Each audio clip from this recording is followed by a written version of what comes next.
नमस्कार दोस्तों, आज की कहानी बहुत ही रंगीन कहानी है। आप लोग के सुनकर दिल में और कुछ होने लगेगा। मेरी उम्र 45 साल है। मैं 2 बच्चों की माँ हूँ। मैंने दोनों की शादी कर गृहस्थी भी बसा दी है। मैं अपने घर में अकेली रहती हूँ। अकेले रहने की वजह से मैंने मकान किराए पर दे रखा है। मेरे दोनों बेटे कहते हैं कि अम्मा अकेले मत रहो, हमारे साथ आकर रहो। तब मैं कभी कभी उनके पास चली जाती हूँ। महीने 2 महीने तक जिस बेटे के पास रहना होता है रह लेती हूँ, मगर रहते रहते यह एहसास हो जाता है कि मेरे रहने से वहाँ उनकी आजादी में बाधा आ रही है। तब मैं वापस अपने घर में आ जाती थी। यहाँ बड़ा सा मकान है मेरा, जिसका एक हिस्सा किराए पर दे रखा था। एक हिस्से में मैं खुद रहती थी। पति की पेंशन भी मिलती थी।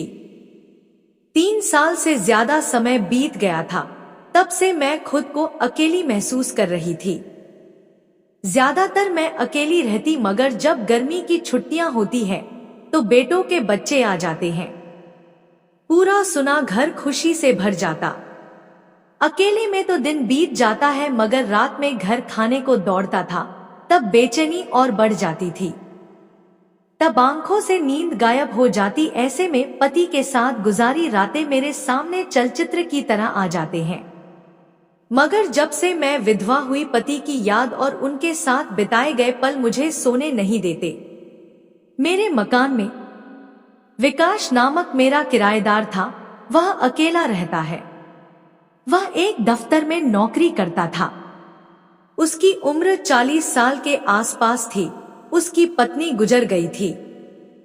वह अकेला ही रहता था। उसका बेटा शादी के बाद दूसरे शहर में अपने परिवार के साथ रहता था। धीरे धीरे हम दोनों के बीच खिंचाव बढ़ने लगा।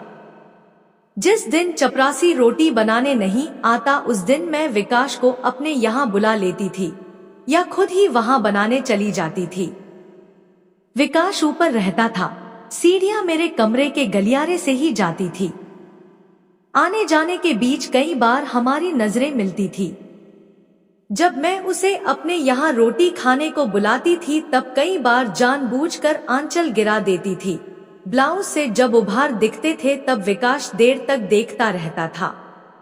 मैं भी आंचल से नहीं ढकती थी। मैं 45 साल की विधवा थी, मगर फिर भी मैं टीवी पर अनचाहे सीन देखती। मेरे भीतर भी जोश पैदा होता। जोश कभी कभी इतना ज्यादा हो जाता कि मैं छटपटा कर रह जाती। एक दिन मैंने विकास को अपने यहाँ खाने के लिए बुलाया। उसे खाना परोस रही थी और कामुक निगाहों से देखती भी जा रही थी। मैं आंचल भी बार बार गिराती जा रही थी, मगर अखिलेश संकेत नहीं समझ पा रहा था। मैं उम्र में उससे बड़ी भी थी। मेरी आंखों पर प्यार का पर्दा पड़ा हुआ था। मैंने पहल करते हुए पूछ लिया, विकास अकेले रहते हो? बीवी है? नहीं, फिर भी रात कैसे गुजारते हो? विकास कोई जवाब नहीं दे पाया। एक विधवा औरत ने उससे यह सवाल पूछकर उसके भीतर हलचल मचा दी। जब वह बहुत देर तक इसका जवाब नहीं दे पाया, तब मैं फिर बोली, आपने जवाब नहीं दिया। तकिया लेकर तड़पता रहता हूँ, विकास ने मजाक के अंदाज में कहा। बीवी की कमी पूरी हो सकती है। जब मैंने यह बात कही, तब विकास हैरान रह गया। आप क्या कहना चाहती हो? मैं हूं ना आपके लिए, इतना कहकर मैंने कामुक निगाहों से विकास की तरफ देखा। आप उम्र में मुझसे बड़ी हैं। बड़ी हुई तो क्या हुआ, एक औरत का दिल भी है मेरे पास। ठीक है, आप खुद कह रही हैं, तो मुझे कोई ऐतराज नहीं। इसके बाद तो हम एक दूसरे के बेडरूम में जाने लगे। जल्द ही हमारे संबंधों को लेकर शक होने लगा। एक दिन मेरी पड़ोस में रहने वाली रीता ने मुझसे कहा, यह मैं क्या सुन रही हूँ गीता? तब मैं बोली, क्या सुन रही हो? तुम्हारा विकास के साथ संबंध है? हाँ है। यह जानते हुए भी कि तुम विधवा हो और एक विधवा किसी से संबंध नहीं रख सकती, रीता ने समझाते हुए कहा। पल भर रुककर वह फिर बोली, फिर तू 45 साल की हो गई है, तो क्या हुआ, मैंने कहा। औरत बूढ़ी हो जाती है तब उसकी इच्छा नहीं जागती। क्या तू भी तो 40 के आसपास है, तेरी भी इच्छा जब होती होगी तो क्या भाई साहब के साथ हम बतन नहीं होती होगी। रीता कोई जवाब नहीं दे पाई। मैंने जो कुछ कहा सच कहा था। वह भी तो इस उम्र में हम बिस्तर होती है। फिर मैं विधवा हूं तो क्या हुआ, आखिर औरत का दिल ही तो है। उसने कोई जवाब नहीं दिया। तब मैं बोली, जवाब नहीं दिया तूने जो कहा सच कहा। रीता अपनी रजामंदी देते हुए बोली, औरत अगर विधवा है तो उसके साथ ये सामाजिक बंधन क्यों। अगर किसी की पत्नी गुजर जाती है तो वह इधर उधर मुंह मारता फिरे तब यह समाज उसे कुछ ना कहे क्योंकि वह मर्द है, मगर औरत किसी के साथ संबंध बनाए तब वह गुनाह हो जाता है।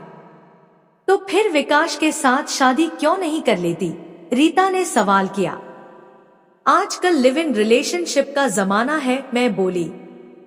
क्या दोस्त बनकर नहीं रह सकते हैं। ठीक है, तेरी मर्जी में जो आए वह कर। मैंने जो सुना था कह दिया। नाराज होकर रीता बोली, मगर तू 2 बच्चों की माँ है, वे सुनेंगे तब उन पर क्या गुजरेगी, यह सोचा है कभी। हाँ, सब सोच लिया है। क्या बच्चे नहीं जानते कि माँ के दिल में भी एक दिल छिपा हुआ है, उसकी इच्छा जागती होगी। ये समझाते हुए मैं बोली, देखो रीता, इस बारे में मत सोचो। ठीक है बाबा, अब इस बारे में तुझसे कुछ नहीं पूछूंगी, तेरी मर्जी में जो आए वह कर, कहकर रीता चली गई। रीता ने जो कुछ मेरे बारे में कहा था सच था, मगर आज रीता ने हमारे संबंधों को लेकर जो बात कही उसे साफ साफ कहकर मैंने अपने मन की सारी हालत बता दी। मगर एक विधवा होकर मैं जो काम कर रही थी क्या मुझे शोभा देता है। समाज को पता चलेगा तब सब मेरी बुराई करेंगे, मुझ पर ताने कसेंगे। रीता ने तो मेरे सामने विकास से शादी करने का प्रस्ताव रखा। उसका प्रस्ताव तो अच्छा है। शादी समाज का एक लाइसेंस है।